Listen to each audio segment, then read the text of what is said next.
FlossTube. It is Sylvia with Running with Needles and Scissors, and it is March 22nd, about 3:30 in the afternoon. So I am back. This time I get to show you some stitching. Yeah, I'm layered up. It's been chilly, and this living room with all the windows oftentimes doesn't stay very warm. Okay, anyways, so this time I get to show you some stitching, which I'm really excited about. Let's see, so it's been 2 weeks since I last filmed. Thank you to all of those who watched and hit the like button and new subscribers. I really appreciate it. I just want to mention the like button because when you hit the like button, it really does help the channel. So it would be great if you would do that. Let's see. Time after market. It is so busy, and I did come home completely like motivated and inspired, and I've been charting like crazy and stitching some, not as much as I would like to because the charting is getting in the way. So when I get going, it's like, you know, don't bug me. I'm working on stuff. Anyways, and of course my consulting team has been great with feedback. So I send them my somewhat finished designs, and you know, they get back to me, yes, no, you know, this looks like this, or you know, it'd be great if you put something over here. So sometimes I don't see it, so it's always nice to get input from others. Let's see. Let me just do a little bit of a life update. Not much in 2 weeks, but anyway, so one thing I wanted to do was dip over into the faith side of things. If that doesn't interest you, just, you know, you can get down there on that little button and move it forward for a little bit. I get a lot of questions about my quiet time in the morning and what I do. And for the last 4 years, I have been using an app. It used to be called The Bible in 1 Year with Nikki and Pippa Gumbel. It's changed its name, I think, just to The Bible. Anyways, that has been great. But this year, I was ready for a change. And so these programs take you through the whole entire Bible in 1 year. And I never get bored. I never get bored. You know, I think I've read the Bible 5 times now, and this will be the 6th time. But I was looking for a little bit of a change, and I know there was a thing called the Bible in chronological order. I never was aware that the Bible wasn't chronological, but it's not. And so especially when I get into some of the Old Testament stuff, 1st and 2nd Kings, etc., I'm like, you know, I know there's overlap and, you know, who's who and during what time. So anyway, so I looked around for a chronological Bible program, and I found something called the Bible Recap. It's with Tara Lee Cobble, and I have to say I've really, really enjoyed it. She is very approachable. She explains a lot of things in easy to understand language. It doesn't take very long. Her little section is anywhere between 4 and 7, 8 minutes long, and then there is the reading that you do. It jumps around a little bit in the Bible just because it is in chronological order, but not too much just yet. I'm sure there's more to come. And it also uses another program, and it's all, you know, contained in the plan. So when you go into the devotional, if there's anything extra, it's right there. It's called, so the extra thing is called oh my gosh, I just had it in my head and it left, the Bible Project. I think it's called the Bible Project. Anyways, whenever we hit a new book of the Bible, it goes over like the meaning, the different sections, the historical content. You know, it just gives you a good overview of that book so you can put it into context and understand what's going on. Can't recommend it enough. So that's called the Bible Recap. The other thing I got involved in this year, or since last year, September, is BSF, so Bible Study Fellowship. That has been amazing. I am so upset in a way that I didn't start this earlier. So what they do is every year they take one book and they study it. And it gives you this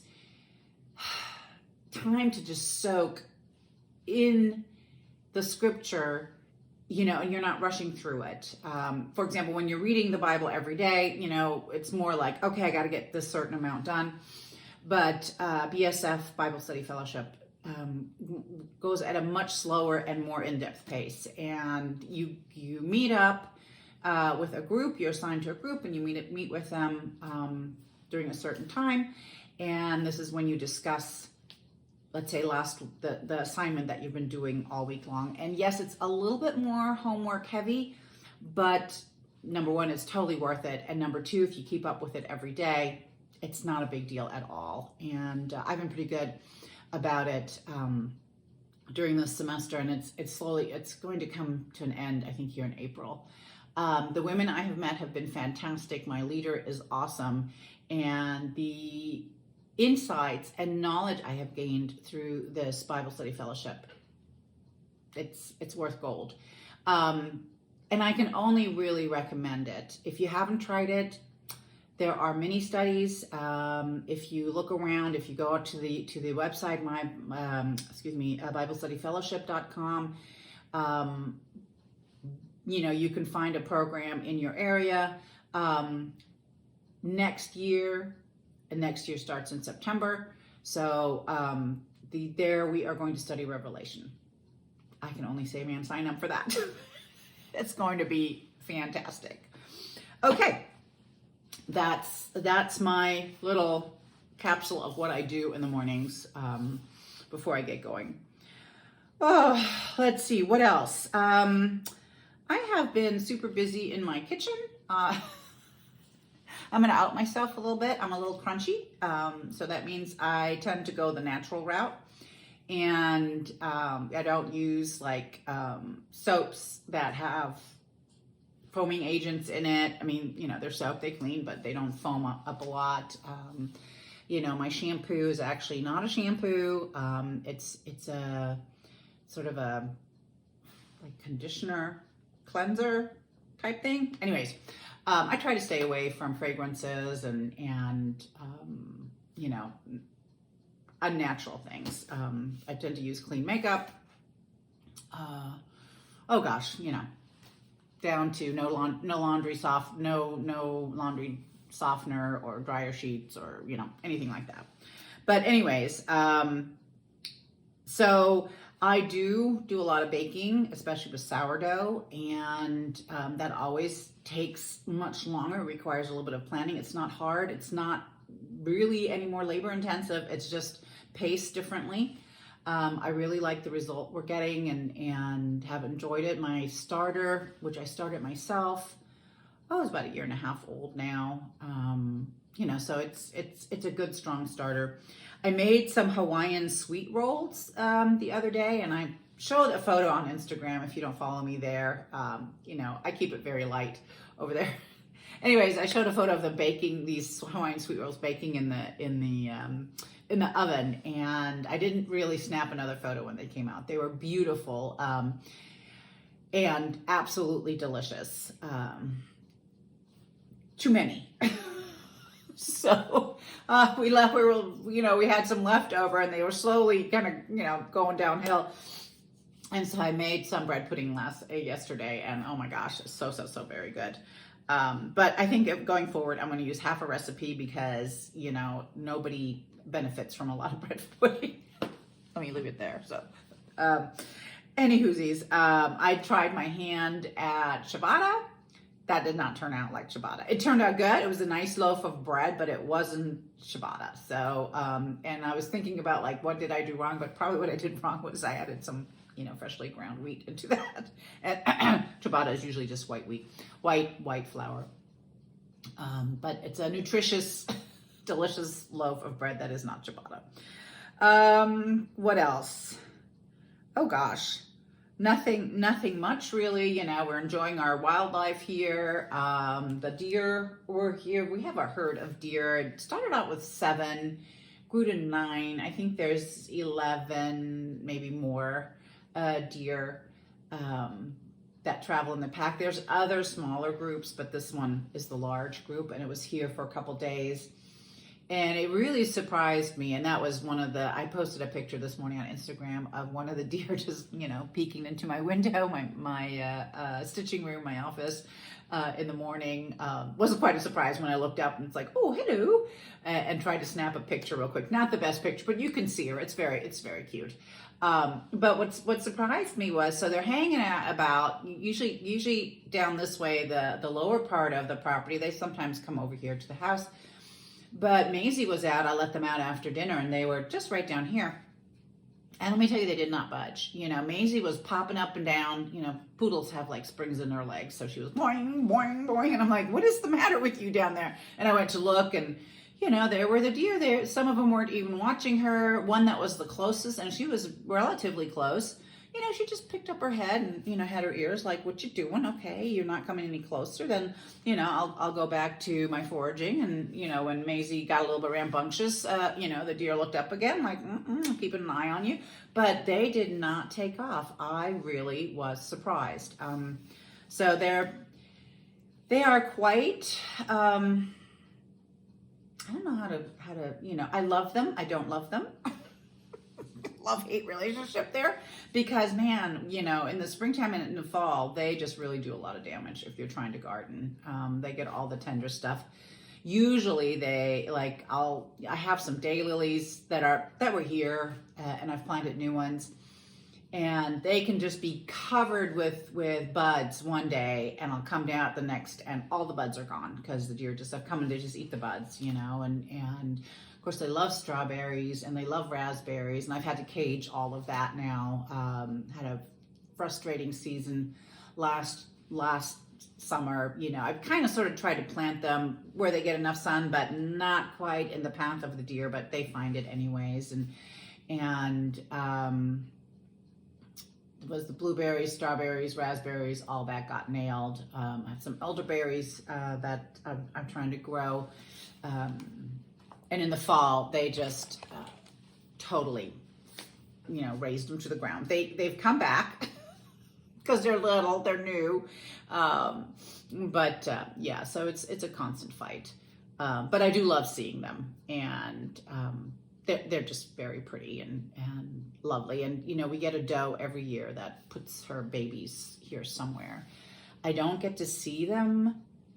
I've never seen the babies. No, I have. They've been down here, but I never know where she tucks them in. And one day, I just really would like to just go see it, like all curled up. I don't want to disturb it or anything like that. I probably would scare it, but anyways, okay, enough of that. So today, like I said, I have some stitching to show you, some finishes. My sweet friend Jan finished some things for me, stitching that is several years old and more old than that, and I gathered some of it up and gave it to her and asked her to work her magic. And the first one is, I think it's a Stacy Nash. I don't even know. It's this Tombstone Angel, which originally was designed as a drum. And so she finished it into a long cushion for me. And I gave her some fabric that probably would work, but I think she supplied the rickrack. I've got to look here. I stitched this in Spain, and I'm looking at my Snooty Parrot because that also was stitched, I'm trying to find the year. I don't know when Snooty Parrot came out. It was the year, I don't think it's 2019, maybe 2018. Anyways, it's been a while. It's been hanging out for a while. And I love it. And eventually, I'm going to make a little black strawberry and hang it off of here. She also finished a little ornament for me. This was a freebie from Lilybet Design. She's no longer in business, but right there. I stitched that right after my surgery a couple years ago. And yeah, that was just a very soothing little stitch, even though there's over one. But the buttons, these are just another button company, so Jabco buttons. They have to be arranged every once in a while. But it is super, super cute. This is a freebie. I think I have the pattern still. I may try and reach out to her and get permission to post this pattern because it's super quick and just as darling as can be. Let's see. Oh, and Let me not come too close. Ooh, there we go. I also stitched the eggs. Well, I have them in a little basket here with my mouse. Anyway, so from Brenda Gervais, these Quaker eggs, and Jan did such a good job finishing these because mine would have been bumpy, lumpy, and other things. I thought this was 40 count fabric. It's not. I don't think it's even 46 count. I think it's smaller than that. Anyways, but it was fun to stitch. There we go. She put the fabric that came with it, and then there's, let me see if I can do it without tipping everything out of the basket. And then there's 2 more of the eggs with the fabric right here and right here. And my mouse stands guard over the whole thing. There we go. It's just sitting out on the hallway table. I wanted to put, I need to go to the store and get some like Easter basket grass, so this gets popped up a little bit. Okay, those are a few finishes. Then I am working on a stitch along for the Tudor Rose Sampler Guild. I think we're going with a kickoff in June, and I need to just organize everything and get it on my website so people can purchase it. There's just a few little bits of information that are still missing. So I'm going to show you the original sampler. They had a very lively vote on it. And this is, oh, Mary Foch. There you go. You can see it a little bit like that. The verse is super, super, super, super fun. I like it. She stitched that when she was 8 years old in 1821. I'll read you the verse. All you, my friends, who now expect to see a piece of marking thus performed by me, cast but a smile on this my best endeavor. I'll strive to mend and be obedient ever. Oh my gosh, I see fingerprints all over it because I was reproducing it, and I did not want to take it out of its frame because it's all nicely still in there and doing well. So I will show you the palette, which is right here. It's a combo of Weeks and Gentle Arts. It's very fall. It's very golden and orange with a few other colors thrown in there. And it is stitched on, well, I'm stitching it on a 46 count piece of oatmeal, oops, by Fiber on a Whim. And so this is, I've put it aside. I still have to, so section 1 is done. I went a little bit into section 2. I just need to, well, it's not done obviously because I still need to go around these flowers. But then this will be section 2. And like I said, we're kicking it off in June. And I want to have at least 3 sections done before so I can stay ahead of it. But yeah, I really am loving how this is turning out. There we go. And then, I don't know if I talked about her last time or not, because it's not in my notes. I'm trying to keep notes now these days. But I did get Charlotte Warrington from Needlework Press. Couldn't resist, so here she is. I might have shown her last time. I don't know. She's a monster. Where is the stitch count?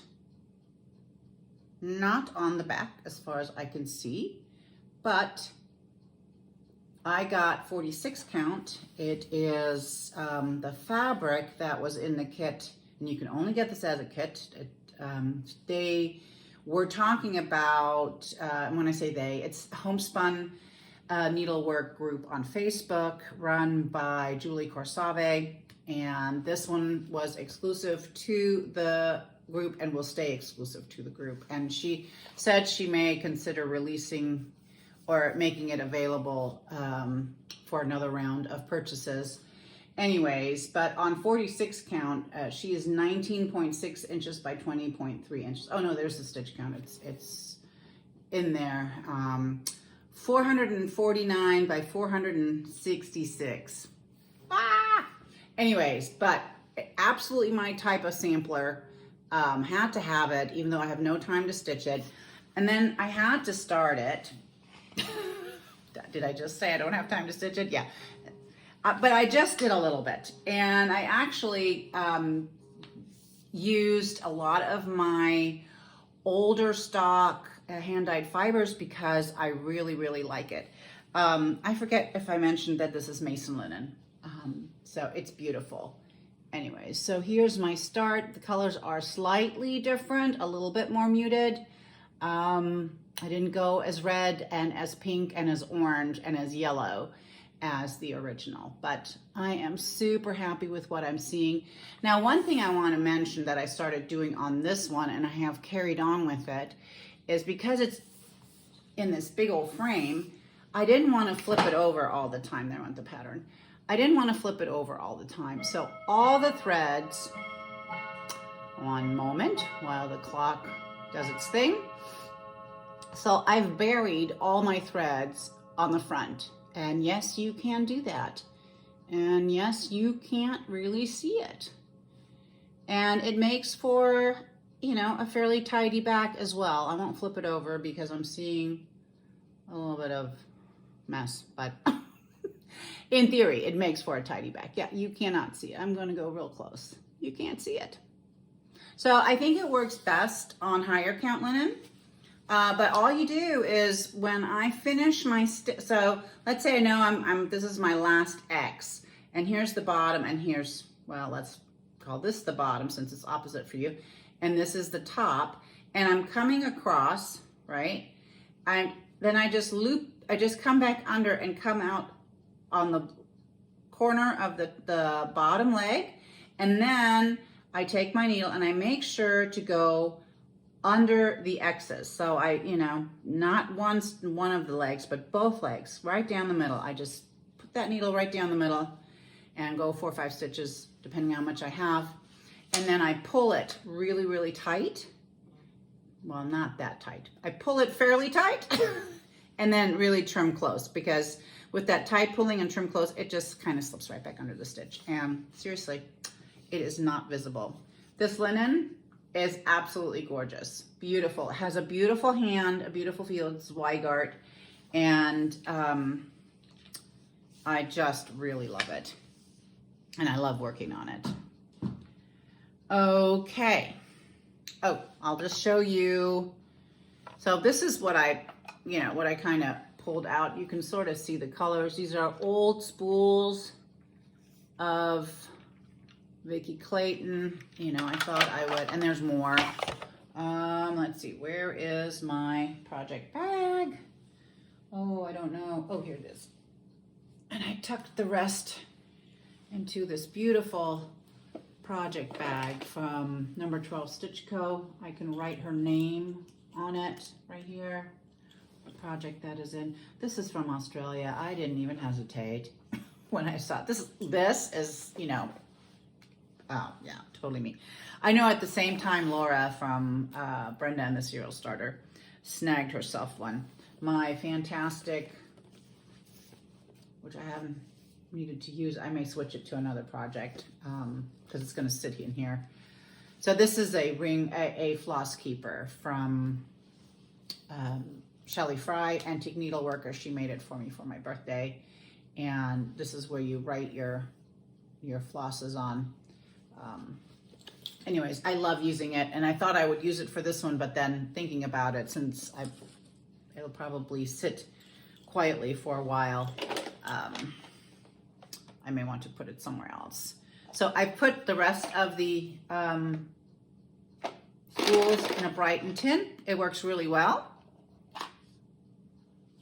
And here they are. I'm not going to, well, you can't really see it, so let me plop them up.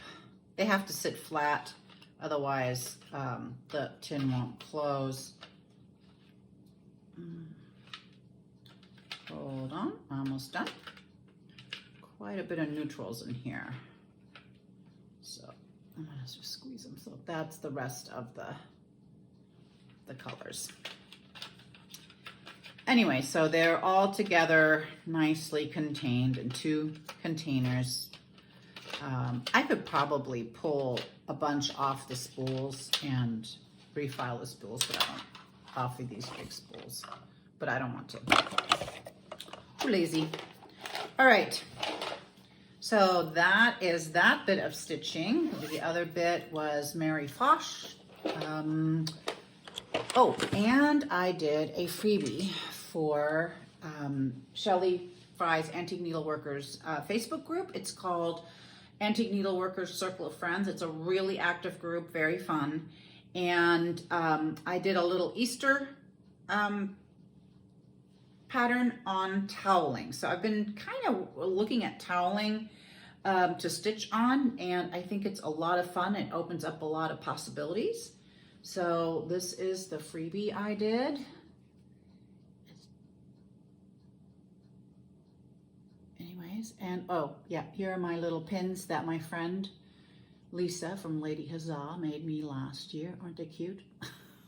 Anyways, so if you are a part of that group, it's called Antique Needleworkers Circle of Friends. It's in the files and it's free. So, and that I also stitched. Let's see, what else do I have? Oh, I wanted to discuss one sampler with you, and that is, it came in, it's very interesting. It's had a hard life, this poor thing, and I have a question. So it's this one. And the reason I couldn't really see it very well online, but I thought, is that a little fairy? And sure enough, it is. Now this was stitched in 1864. And you see there's a lady that, or something. Well, I guess it's a lady because I think this is a dress. But here's the deal on this thing. It looks really rough because it has been overstitched. Let me see if we can see it. So if we come in close, you can see this is really rough stitching, not very pretty. Same here with the dog. Underneath, there is a lighter color. Like this is original. So they tried to match it up a little bit. And you can just see it in the dog, that there's something lighter underneath. Let's see, maybe in that dog you can see it. Oh gosh, the poor butterfly has been toasted by whoever went over it. This band is original. This bird, well, the bottom is, but it's been overstitched with a brown. This bird has not been, so it's been left. And you see how clean this is and how, I'll call it janky that is. Same here. The ladies' stockings are overstitched.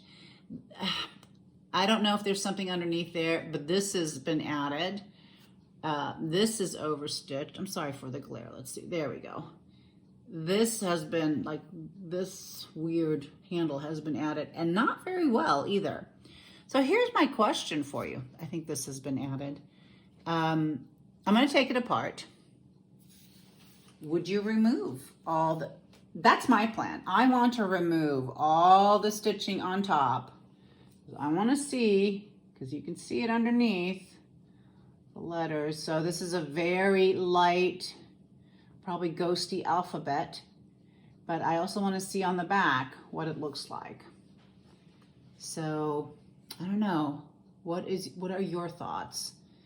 I've gotten various answers from my friends. One said yes, take it, take it off. Another has said no, it's part of the history of the sampler, but it really mars, I think, the beauty of what's underneath, because if you look here, this is beautifully stitched. This, not so much. I mean, it was like somebody didn't really care to hit 2 over 2. It was just like, let's get her done. Anyways, I really want to see it in its original. What do you guys think? Now, I should have asked Barbara Hudson she's the Queenstown sampler expert. She knows so much about samplers. And I saw her in the hallway at market, and I had a burning question for her because I'm reproducing, or I have reproduced already, it's being stitched, a sampler for a very special occasion, and that I'll mention later when it's official. But anyways, there was, if you know Frances Eden, there are these funky animals on there that, you know, aren't quite a squirrel, not quite, it's kind of indeterminate what it is. And so I said, well, if anybody knows, Barbara from Queenstown Sampler would know. So when I saw her, I was like, hey, I've got a question for you, you know. And I said, I have this animal. I said, I don't know what it is. You know, can I show it to you? Maybe you have some idea. She's like, oh yeah, sure. So I pull up a photo of the sampler, you know, and I enlarge the area where that little critter is sitting, that little animal. And she goes, oh yeah, I know what that is. And I'm like, oh, mystery solved. What is it? And she's like, that's a little critter. And I must have looked at her like, you know, she goes, yeah, that's what we call all the animals we can't identify.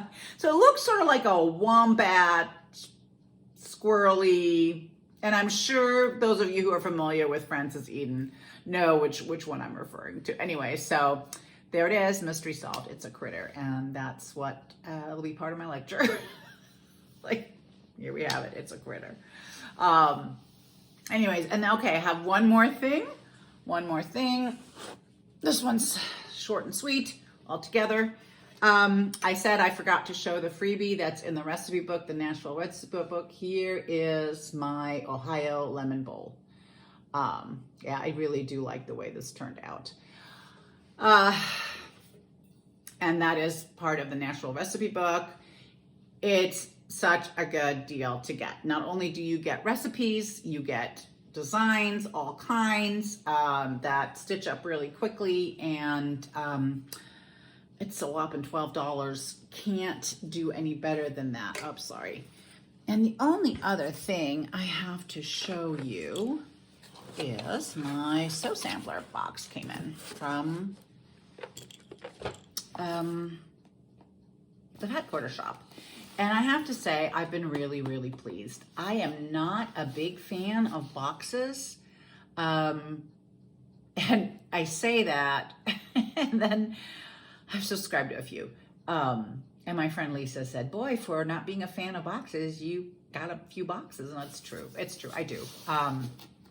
But I think I have so much stash and, you know, linen and all that, yeah, a lot of times I look at the box and I was like, yeah, no, I just, you know, not that it doesn't appeal to me. It's like, I have all that. Where am I, you know, I'm just going to have to stick it away.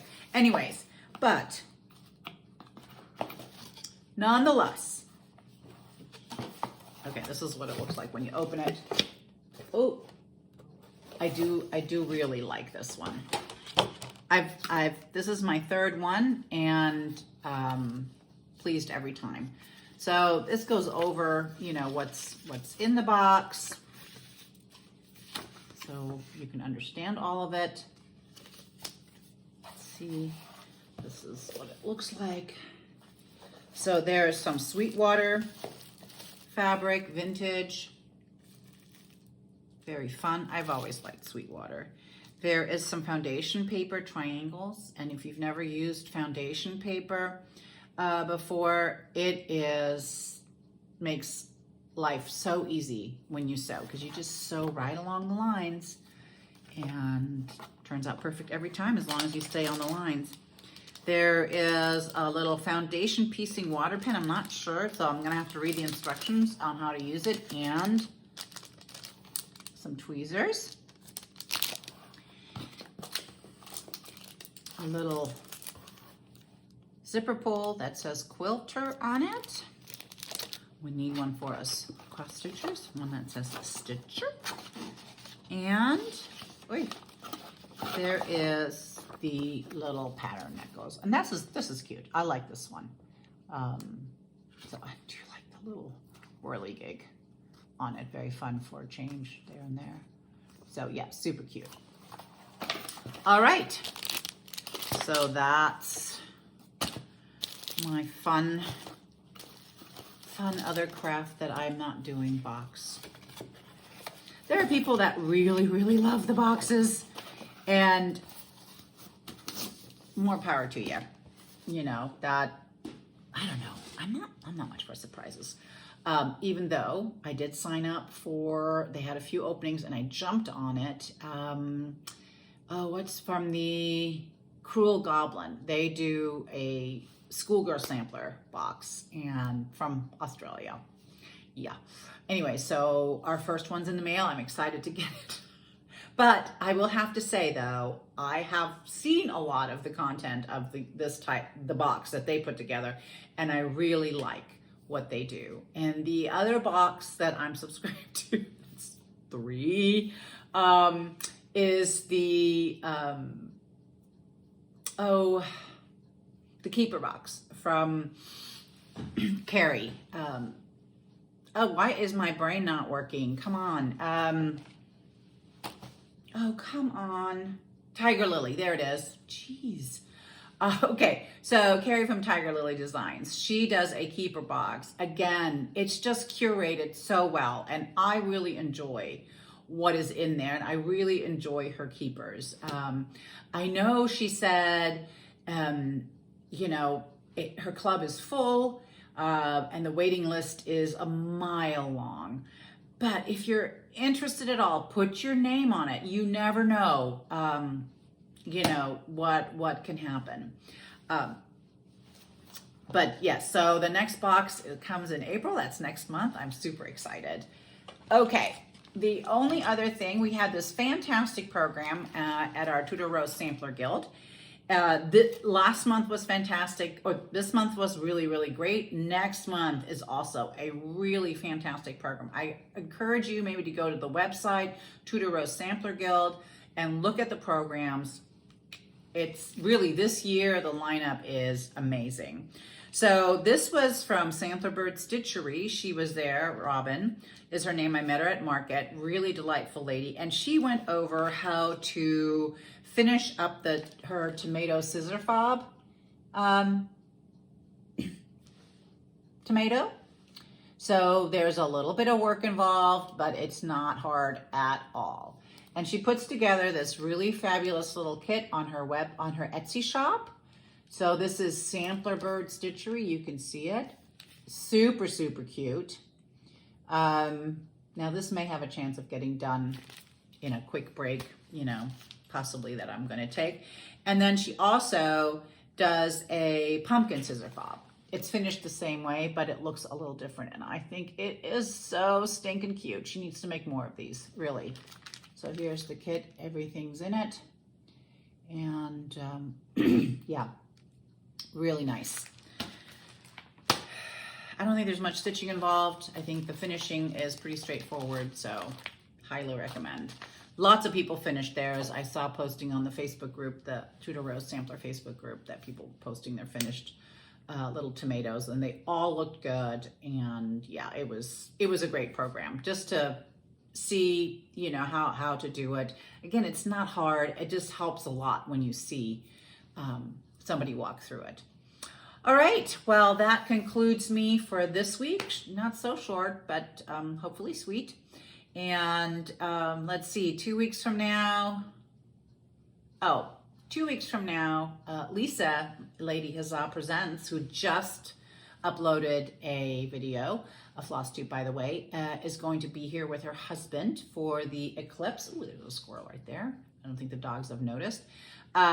Anyway, so I hope that Lisa and I will have time to film a floss tube. We may pull the guys in. Now, Bob is a hobby astronomer, and he has a lot to say about this eclipse. I've been watching some YouTube videos about it, and yeah, it's super fascinating when you look at the eclipse prior and this eclipse, the American eclipses, and there's a lot in there. So I think he can maybe give us a little bit of insight that would be interesting to you guys, you know, whether you watch it before or after. Anyway, so that's in 2 weeks. Then 2 weeks after that, I'll be gone. I'll be in Europe visiting my dad, and then on to England for a fun trip and workshop with Tanya from Blackberry Primitives, and both Stacy Nash and Maggie Bonanami will be there. We'll be touring the Cotswolds a little bit, and we'll be also stitching. So it's the best of both worlds. Rob is coming with, and we've lined up a good sitter for the dogs. This is the first time we're leaving Maisie. Yeah, that has me a little anxious, but this gal seems to love dogs, and so I hope they're in good hands. You know, that's always a concern when you have pets. But yeah, then we'll be back on May 3rd. Oh, excuse me. Ooh, okay.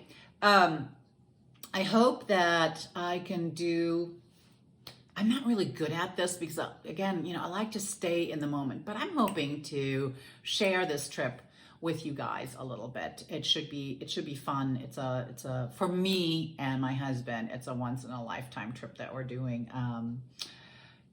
And we're just goofy excited about it. So that's that. Okay. Then we will see you guys in 2 weeks' time, I hope. And until then, stay happy, healthy, and terrific. Love you guys. Bye.